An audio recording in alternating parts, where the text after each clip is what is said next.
What is going on, guys? It is finally time for a full comprehensive review on the Hoka EVO carbon rockets.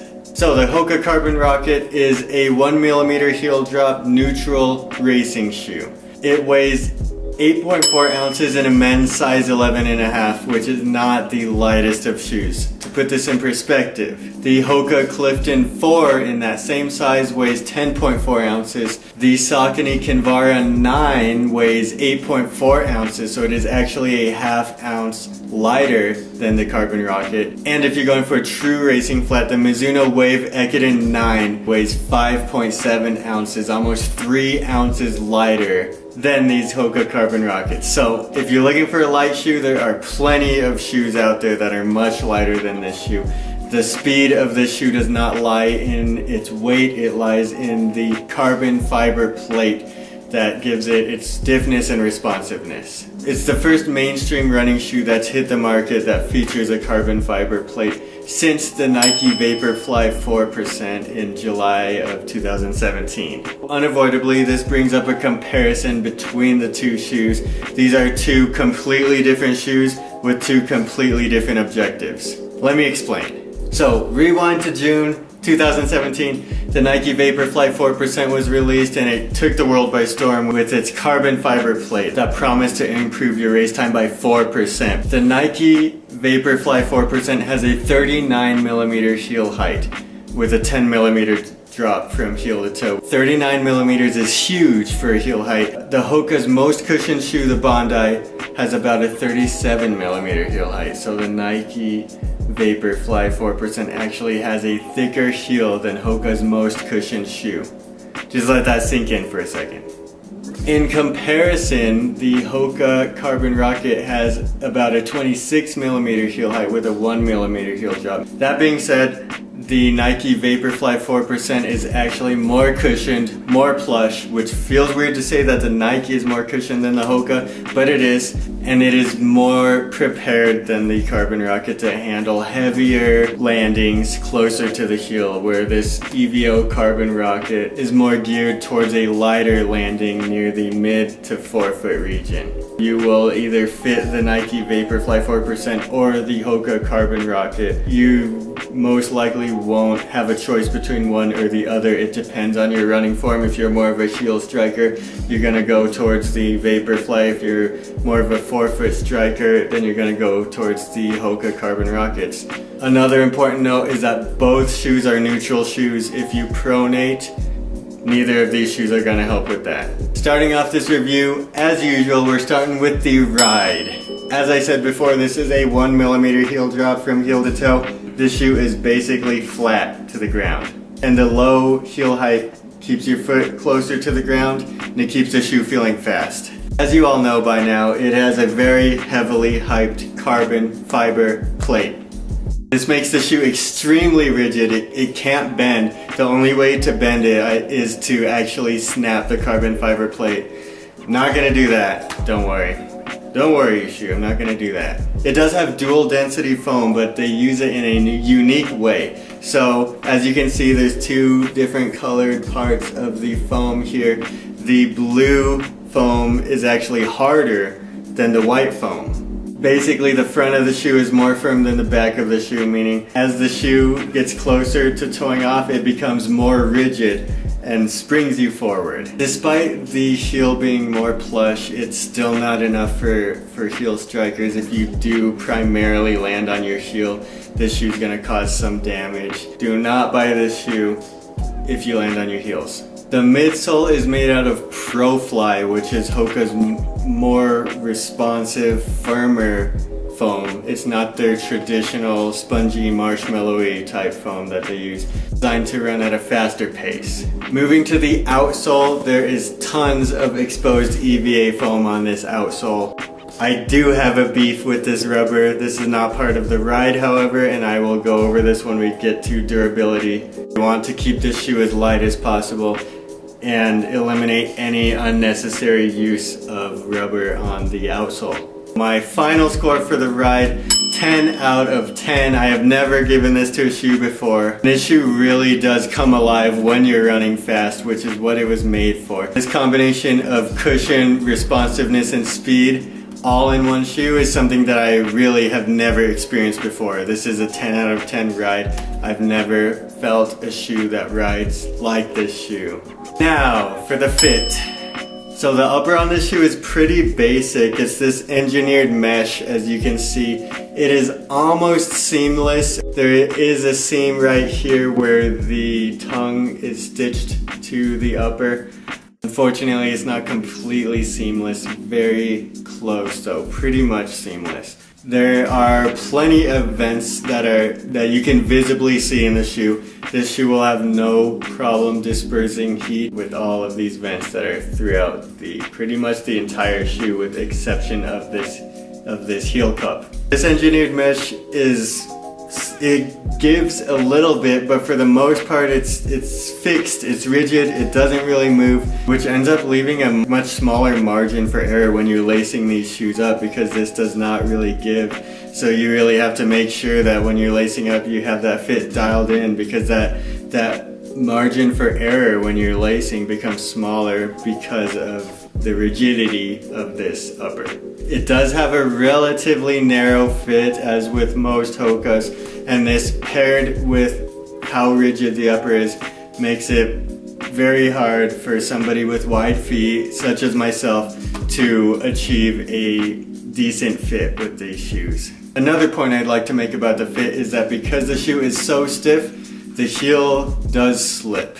As you can see, I've tied the butterfly knot to help with this, which does help with some of this, but not with all of the heel slipping. The heel slippage becomes less notable as you run faster. On slower, longer runs, however, it is noticeable. One thing about the fit that I don't like, it is like a partial booty type material on the inside.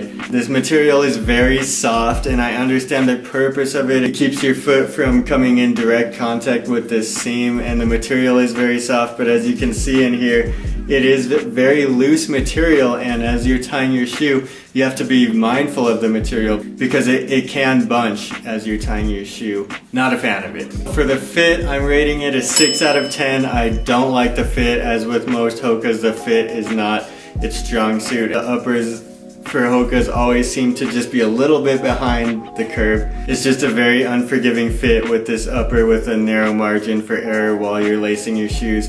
I've personally had to stop and relace the shoes multiple times to try to get that fit right. Still haven't quite got it right, and I'm not sure that I will get it 100% comfortable. The fit is a work in progress, 6 out of 10. Topic number 3, durability. As I talk about durability, keep in mind that this is a race shoe. Speed is the #1 priority in this shoe. Everything else is secondary. I'm 25 miles into the shoe and there are signs of wear. You can see on the outsole they are wearing down a little bit on that edge. Also on the heel you can see it being worn right around here. Even on the rubberized portion you do see some wear 25 miles in. So the durability is not great for this shoe. I talked about before how I had a beef with this rubber on the bottom part, and so here it is. Hoka puts the rubber where they deem to be high wear areas, right? So I don't understand why the rubber is right here in the forefoot instead of right here on the forefoot, because if you're landing on your forefoot, you're most likely going to be landing like this. I don't think I've ever seen anybody land like this on their forefoot. It's just pretty impossible to even land in that spot. So there's so much rubber here, and this rubber will never ever be the first part to touch the ground. The first part to touch the ground of this shoe is usually going to be right around here if you're a forefoot to midfoot striker. I think that this part of the outsole, this outer part of this shoe outsole, is going to take a beating because it's just all exposed foam. That's what I don't like. I just don't understand why is the rubber over here. So many shoes do it, not just Hoka, and I don't understand this. Why is the rubber right here? Why not just slide it over? I would have much rather liked to see the rubber on this part of the outsole. This inner part is not really gonna get much wear. I am not very confident in the durability of this upper. There is small fraying going on in the upper 25 miles in, and I would absolutely not recommend this for trail running whatsoever. If you catch a rock or a branch or a stick with this, I can see a hole easily tearing into this upper. It's very soft, very light, and very thin. Because of the great cushioning, I was really hoping that this shoe could be good for like light to mid-range workouts. The lack of durability really limits the amount of workouts that this shoe can be used for. So durability, I'm gonna rate it a 6 out of 10, not very durable. Like I said, I'm only 25 miles in. This shoe is already showing signs of wear. Durability is not the primary objective in a racing shoe. I understand that, but I still have to rate the durability, so I'm rating it 6 out of 10. It can be used for races, and it can be used for track workouts. Beyond those two things, the durability doesn't allow you to do really anything beyond those two things without seeing severe signs of wear in this shoe. Finally, we're talking about the looks. I'm not going to give the looks a rating anymore just because it's so much more subjective than the other three categories, and you can just make your decisions on the looks, but I still will talk about the looks. Bad news about the looks is that this is the only color combination that you can currently choose as of right now for the Hoka EVO Carbon Rocket. Good news is that I love these colors. I talked about how I love bright colors that stand out. This is exactly the design and shoe that I love. I love the yellow. I love what they do with the dual density foam, the stripes. Everything about this shoe is awesome. For the looks, personally, I love the looks of this shoe. So, final thoughts of the shoe. This shoe gets an overall score of 22 out of 30. Not the best rating, but I also don't think that it's fair to be comparing this shoe to standard running shoes. Durability is not as important in a race shoe. Because it's a race shoe, it's not as important as a shoe that you're taking on your long runs. Overall, this shoe does great at what it was made to do, which is race. I can see this shoe being a really good 5K to half marathon shoe. Marathon shoe, for a marathon, I think this shoe is kind of pushing it just because of how stiff it is. That carbon fiber plate on the bottom may wear on your feet over the course of 26 miles. As I said before, the fit is a little bit rigid, and I personally would like a more comfortable fit if I'm gonna have these on my feet for 26 miles. All of this being said, plenty of professional Hoka athletes have already ran a marathon and further with this shoe. So it can be done. It probably can be done much faster in this shoe. Personally, I would just like a more comfortable shoe if I'm going to be running 26 miles. The ride is really one of a kind. I've never quite felt a ride as great as these Hoka Carbon Rockets. And if you're comparing them to traditional racing flats, which is a more fair comparison, this shoe has so much more cushioning and yet feels comparable in terms of speed because of the carbon fiber plate. Thumbs up for me on these shoes. I would recommend them for 5K to half marathon racing shoes. Also, they are very great for speed workouts on the track, and these are going to be my go-to racing shoe. Thank you guys so much for watching this review. If there's anything that I missed, any further questions that you have, put them down in my comments. I will answer them right away for you guys.